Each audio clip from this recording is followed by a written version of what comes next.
वक्त मोदी की जीत की गूंज पूरी दुनिया में गूंज रही है और बहुत ज्यादा गूंजदार आवाज हमें सुनाई दी है उनके पार्लियामेंट में। भारत में अगले 5 साल के लिए नरेंद्र मोदी की हुकूमत ही चलेगी, ये तो ऑब्वियसली तय हो गया है आज। भाई आपने देखा होगा जब बीजेपी कर्नाटका हारी है और उसके बाद हिमाचल हारी है, पूरे पाकिस्तान के अंदर भारत में इतने ज्यादा नगाड़े तो शायद कांग्रेस ने नहीं बजाए जितने पाकिस्तान में बजाने शुरू कर दिए। आज कुछ नहीं, सन्नाटा। देखिए, भारत के मुसलमान हो या भारत के अछूत हो या भारत के क्रिश्चियंस हो या भारत के लिबरल्स हो या भारत के सेकुलर लोग हों, वो नेचुरली इस रिजल्ट पे अपसेट होंगे। आलमी सतह पर भारत का एक हिंदू इंतहा पसंद रियासत के तौर पर उभरता हुआ जो इमेज है, क्या मजीद पुख्ता नहीं हो जाएगा इस वजह से कि मोदी जीत गए हैं दोबारा? सबसे बड़ा क्रेडिट जाता है मोदी साहब को कि 21वीं सेंचुरी में मैं समझता हूँ वाहिद एक ऐसी मूवमेंट उन्होंने चलाई है जिसमें नेशनलिज्म को उन्होंने जो है उभारा है। उन्होंने एक प्राइड दी है हर भारतीय को कि मैंने भारत को बनाना है। अगर आप देखें वो जहां जहां जाते हैं, ऑस्ट्रेलिया के प्राइम मिनिस्टर जो है वो ये कहते हैं यू आर दी बॉस। फिर प्रेसिडेंट जो बाइडेन की तरफ से उनको जो है वो ये कहा जाता है कि आपकी पॉपुलैरिटी मैंने बहुत ज्यादा सुनी है, मुझे आपका ऑटोग्राफ चाहिए वगैरह वगैरह। पूरी दुनिया में उनके लिए इसी तरह की कुछ सिचुएशन हमें काफी सालों से नजर आ रही है। इस वक्त देखा जाए सबसे बड़ी मिसाल एक दी जाती है, कहते हैं चाइना स्लोज इंडिया ग्रोज, कि जो कारोबार चाइना से निकल रहा है वो सारा भारत जा रहा है। तो उसका क्रेडिट अल्टीमेटली मैं मोदी साहब और उनकी टीम को दूंगा।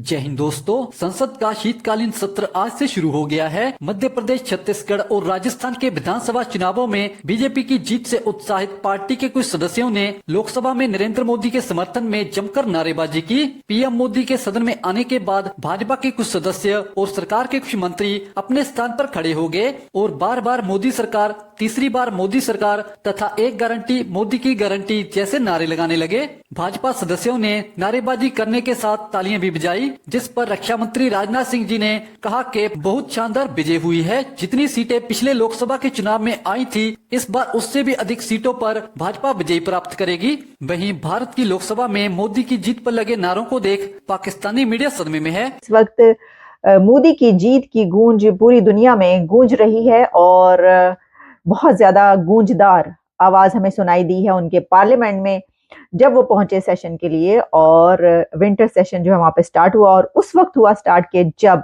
अभी चंद घंटे पहले नरेंद्र मोदी और उनकी पार्टी 3 रियासतों में जीत चुके हैं।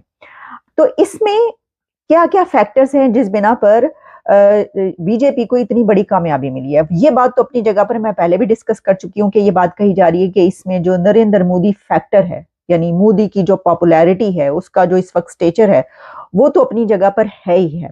और वहां पर ये कहा जा रहा है कि अगर किसी ने वोट दिया है तो जब उससे पूछा जाता है, मैं देख रही थी काफी प्रोग्राम्स उनके, पूछा जाता है तो वो कहते हैं कि हमने मोदी की वजह से दिया, हमने मोदी की वजह से ये वोट दिया है। तो वो लोग के जो न्यूट्रल हैं या जो मायूस हैं किसी और पार्टी से, वो भी फिर इस बिना पर भी दे रहे हैं। लेकिन जो अपनी उनकी सपोर्ट है, क्योंकि इसमें एक और फैक्टर ये है कि बेइंतहा मेहनत की गई। और वो मेहनत इस तरह में देख रही थी कि नवंबर के 1 से 1.5 वीक के अंदर ही तकरीबन 20 से 30 रैलीज निकाली हैं बीजेपी ने, जिसमें प्राइम मिनिस्टर नरेंद्र मोदी ने उसमें शिरकत की है।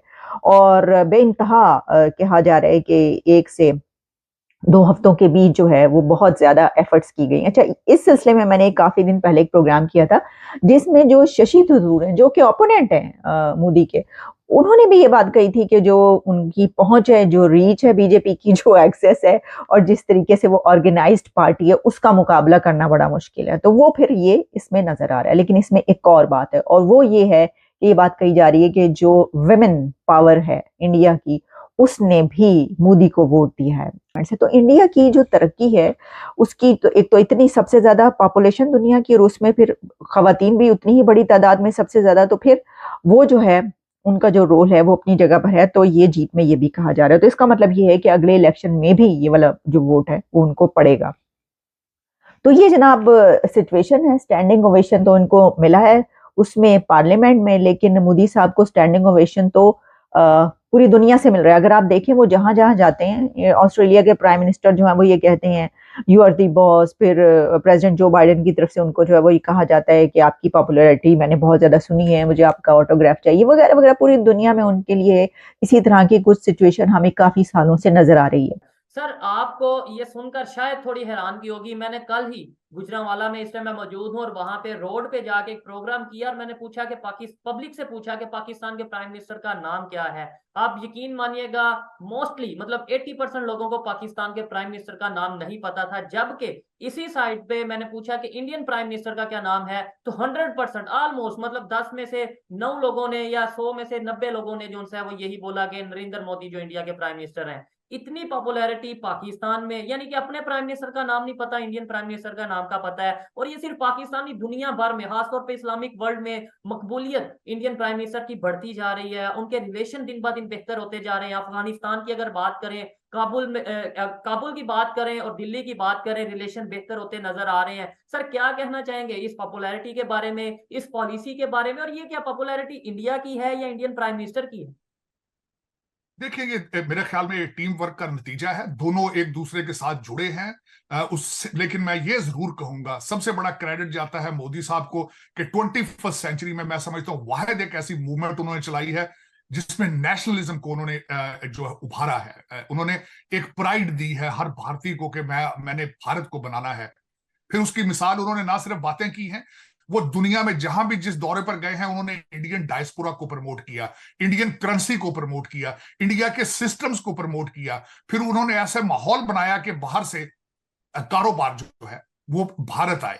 अब इस वक्त देखा जाए, सबसे बड़ी मिसाल एक दी जाती है, कहते हैं चाइना स्लोज इंडिया ग्रोज, कि जो कारोबार चाइना से निकल रहा है वो सारा भारत जा रहा है। तो उसका क्रेडिट अल्टीमेटली मैं मोदी साहब और उनकी टीम को दूंगा।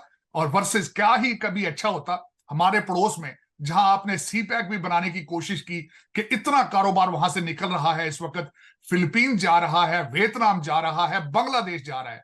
लेकिन अफसोस की बात है कि कल भी चलास गिलगित के पास शूटिंग हुई है और हमारे उसी सी पैक के आसपास। लेकिन हमारा जो इस वक्त टारगेट है वो डॉलर लूटने, खैरात मांगना, सिर्फ चंद लोगों के बच्चे जो टोरंटो और लंदन पढ़ रहे हैं, और उसी पे फोकस है।